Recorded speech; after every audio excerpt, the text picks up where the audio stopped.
Hi all, welcome to lesson 5. Today's topic is limits at infinity. And I'm going to get started with the warm-up. We are given a piecewise function. There are 3 parts to it. And I also graphed it. Now there are 2 questions being asked. So letter A says limit as x approaches 0, f of x is. So again, I'm going to reiterate the fact that our limit is basically our y value, right? As x is approaching a certain number, what's happening to my y? So as x is approaching 0 from the left, I'm going to trace it. So as x is approaching 0 from the left, oh, this is too thick. I need to reduce the thickness. So as x is approaching 0 from the left, my y value is what? 5, right? So it's 5. I'm just going to write it here, 5. As x is approaching 0 from the right, my y value is what? 2. Are the left and the right limits same? No, they're not. So what would be my answer? My answer would be the limit does not exist, right? So I'm going to write here does not exist. The next one, I'm still going to trace. Limit as x approaches 3 of f of x. So as x is approaching 3 from the left, what y value am I approaching? I'm approaching 2. From the right, what is it? It's approaching 2 again.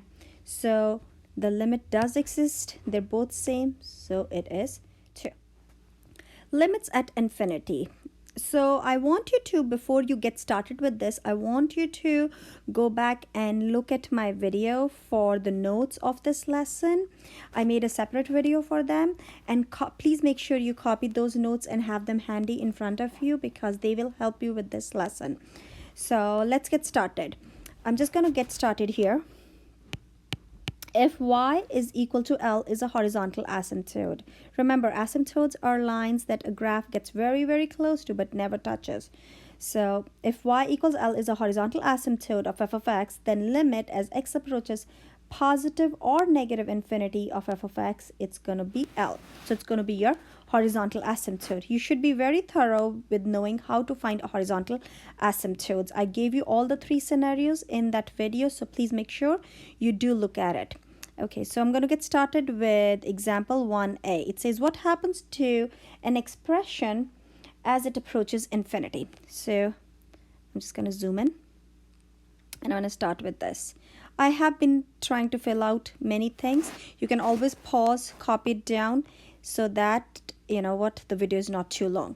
So it says limit as x approaches infinity x squared plus 3. All of these questions you can actually easily answer using the graphs. If you look at the graph, it's a lot easier to answer than explain it times. So I want you to graph them and do them algebraically. Try both ways. There's not much algebra to do here. You just have to identify what's happening to my x and based on my x, what's happening to my y.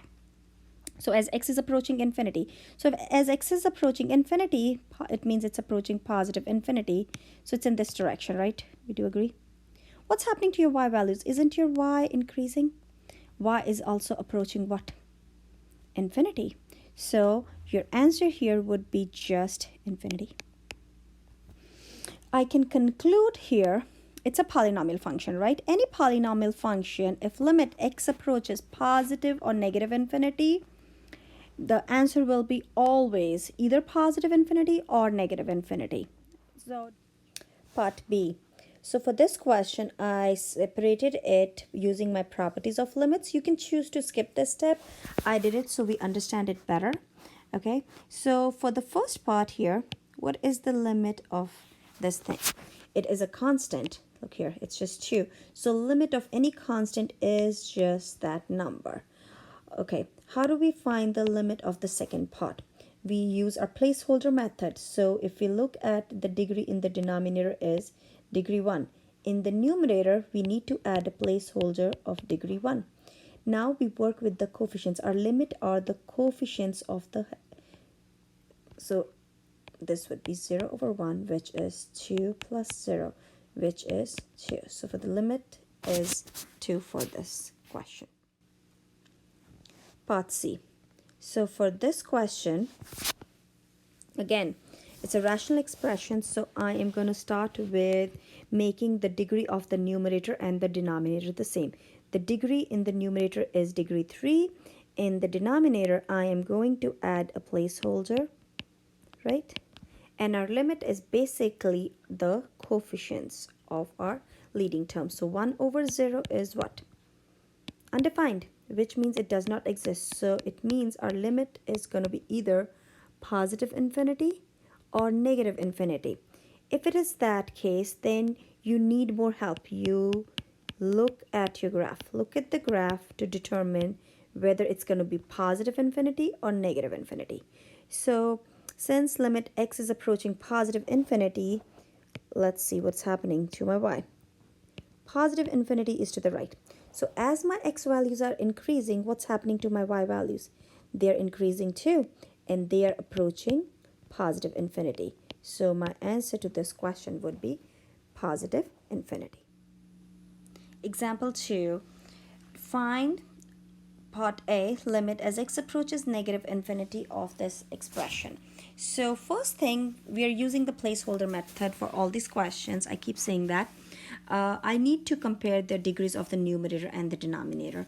So simplify it. Even if you didn't simplify it, you can literally say, if I was to rewrite it twice, my highest degree in the numerator would be x squared, right? Or simplify it if it's an easy thing to simplify. So now let's compare. The degree of the numerator is, the degree in the numerator is a degree 2 polynomial, and in the denominator it is again the same degree 2. So I can say the degree of the numerator is same as degree of the denominator when it happens that your limit is just the coefficients of it. What's the coefficient of x squared here? 1, and in the denominator it is 3. So that's your answer. Basically, it's saying you have a horizontal asymptote at y equals 1. B. Okay, so again, let's get started with comparing the degrees of the numerator and the denominator. I rewrote the question so we have enough room here to work with.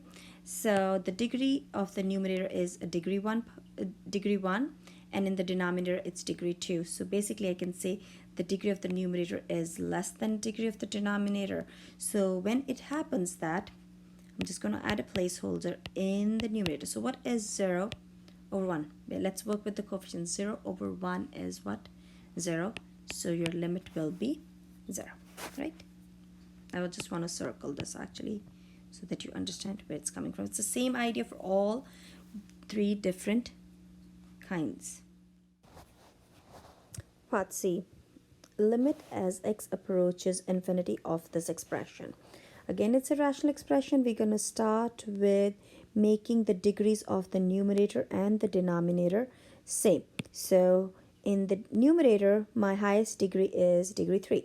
In the denominator, it's degree 2. So I'm going to add an extra placeholder in the denominator, right? So now, what are my coefficients of the leading terms? It's 1 over 0, which is undefined, means my limit is going to be either positive infinity or negative infinity, right? So what does that mean? I need to take a look at the graph. So as x is approaching positive infinity, means it's going to the right, right? Where's my y value? It is also going up. It's there increasing, so it is approaching positive infinity. So the answer to this question is positive infinity. I also wanted to do number 5 on the practice problem. It is on the 3rd page. Here the limit is as x approaches infinity of this rational expression. Okay, so whenever you work with the rational expressions, I know we said the leading coefficients it should be.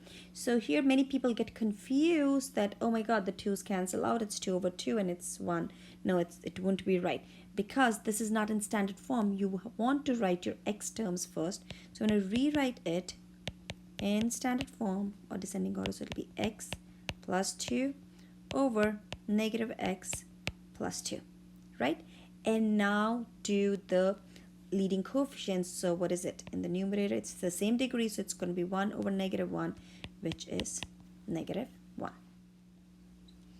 I just want to do another one of these practice problem questions. Number 10. Here it says limit as x approaches infinity, and then the functions given to you.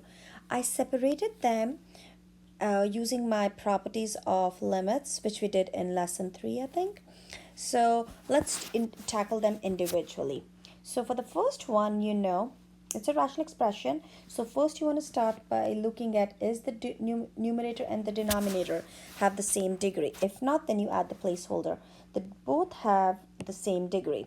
They're both degree 1 in the numerator and the denominator. So your limit is just going to be its coefficient, which is just 2 over 1, which is 2. So for the second part, I actually graphed it also. This is an exponential function.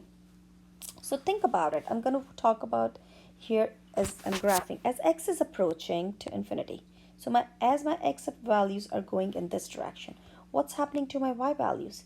They are also increasing. They are also approaching positive infinity. So this is going to be just infinity. So 2 times infinity is just infinity. So that's your final answer. Okay? And now I want you to finish the rest of the practice problems and the homework and upload it onto the Canvas website. Thank you so much.